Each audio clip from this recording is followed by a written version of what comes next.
और imaging resort में कथा सत्संग का आयोजन है, क्या कहना चाहेंगे? नहीं, मैं अयोध्या जा रहा हूँ वृंदावन से। राष्ट्र कथा का आयोजन है जहाँ प्रतिदिन 1 लाख छात्र छात्राएं ज्ञान, विज्ञान, सनातन, राष्ट्र और अपने स्ट्रेस मैनेज कैसे करें, हमारी प्राचीन संस्कृति, आधुनिक विज्ञान एंड टेक्नोलॉजी, इन सब पे मिश्रित नाम तो कथा है, पर ये पूरा नॉलेज होगा। उसके लिए मैं जा रहा हूं। ये भारत की पहली ऐसी कथा है जिसका बेस साइंस, टेक्नोलॉजी, सनातन और राष्ट्र है। तो वहां जाने के क्रम में मेरा लखनऊ में आज विश्राम है। हम बांके बिहारी से बांके बिहारी का पादुका लेकर और उनकी बंसी लेकर 7 दिन के लिए अयोध्या जा रहे हैं। अर्थात 7 दिन तक बांके बिहारी वृंदावन का दर्शन भी अयोध्या में ही होगा, उनकी पादुका वहां जा रही है। और जब 8वें दिन हम वापस लौटेंगे तो पुनः वो पादुका बिहारी जी के पास पहुंच जाएगी। ये भारत में पहली बार ऐसा है जब बिहारी जी की पादुका कहीं बाहर गई है। तो पूरे इस अवध प्रांत के लिए एक बहुत बड़ा विषय है कि लोग एक ही जगह अवध बिहारी और बांके बिहारी का दर्शन कर पाएंगे और ये राष्ट्र कथा का श्रवण कर पाएंगे। राजनीति शब्द वो है जिससे जिन नीतियों से राज किया जाता है, पर राजनीति का अर्थ है, राजनीति भी एक शास्त्र है, पॉलिटिकल साइंस, राजनीति शास्त्र। जैसे धर्म शास्त्र है वैसे राजनीति भी एक शास्त्र है। तो राजनीति और धर्म कभी अलग अलग है नहीं। जिनको ज्ञान नहीं है इस देश में वो चिल्लाते हैं कि राजनीति और धर्म अलग अलग होना चाहिए, क्योंकि न तो उनको अच्छे से हिंदी आती है, न इंग्लिश आती है, न संस्कृत आती है, न उन्होंने एकेडमिक क्वालिफिकेशन अच्छे से प्राप्त किया है और न ही उन्होंने धर्म का कोई विज्ञान पढ़ा है। तो बस कुछ बोलना है तो ऐसा बोलते हैं धर्म और राजनीति अलग अलग होना चाहिए। क्या राम के राज में धर्म और राजनीति अलग अलग थी? क्या कृष्ण के राज में राजनीति और धर्म अलग अलग है? धर्म का अर्थ है सत्य धारण करने की क्षमता। क्या राजनीति असत्य से चलनी चाहिए? क्या राजनीति अधार्मिक होनी चाहिए? हम धर्म का अर्थ क्या समझते हैं? मत, रिलीजन और धर्म में बहुत अंतर है, आध्यात्म अलग है। ठीक वैसे ही जैसे कोई भी एक भगवा कपड़ा, पीला कपड़ा पहन के आ जाए, लाल कपड़ा, तो हम कहते हैं बाबा आ गए। बट बाबा तो हमारे कोई धर्म संस्कृति में, हमारे किसी शास्त्र में आज तक लिखा ही नहीं है।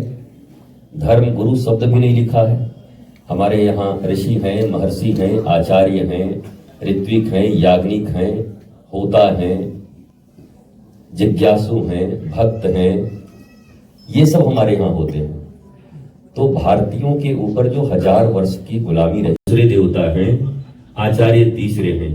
जब 1 नंबर और 2 नंबर फेल हो जाए तो 3 नंबर वाला क्या करेगा?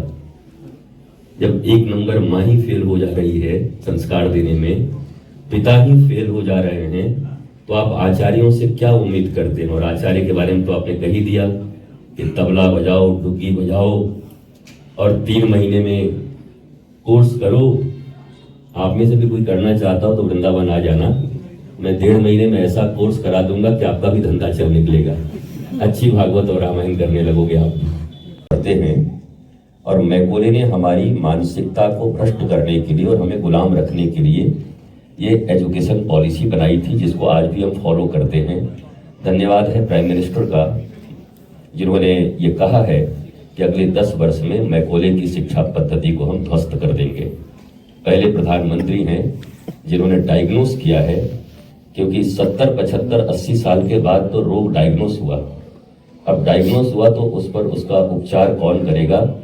तो मुझे उम्मीद है कि सनातन सभ्यता में रहने वाले, सनातन संस्कृति को मानने वाले, राष्ट्रवाद से ओतप्रोत लोग, चाहे वो धर्म क्षेत्र के हों, राजनीति क्षेत्र के हों, चाहे समाज की सेवा करते हों, चाहे वो डॉक्टर्स हों, अधिकारी हों, whoever may be you are, हम सब मिलकर अपने राष्ट्र को उन्नति की ओर ले जाएंगे। और मेरा ऐसा मानना है कि धर्म और राजनीति चीनी और पानी की तरह शरबत बन जाने चाहिए, अलग होना ही नहीं चाहिए। दोनों मिलेंगे तो बड़ा मधुर हो जाएगा।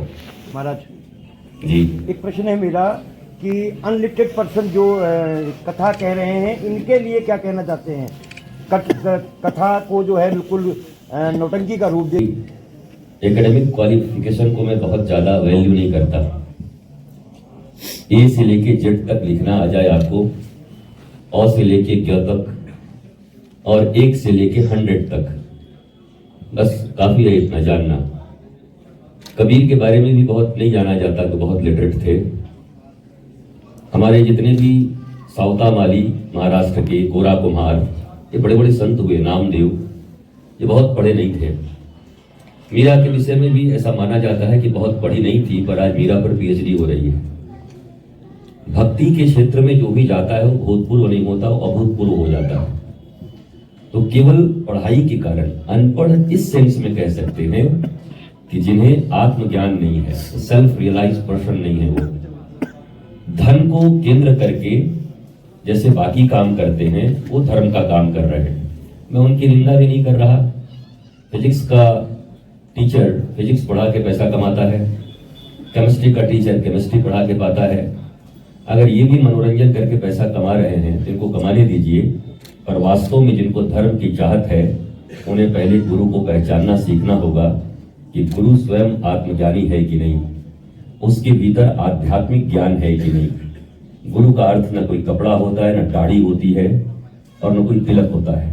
गुरु ज्ञान से कहे जाते हैं।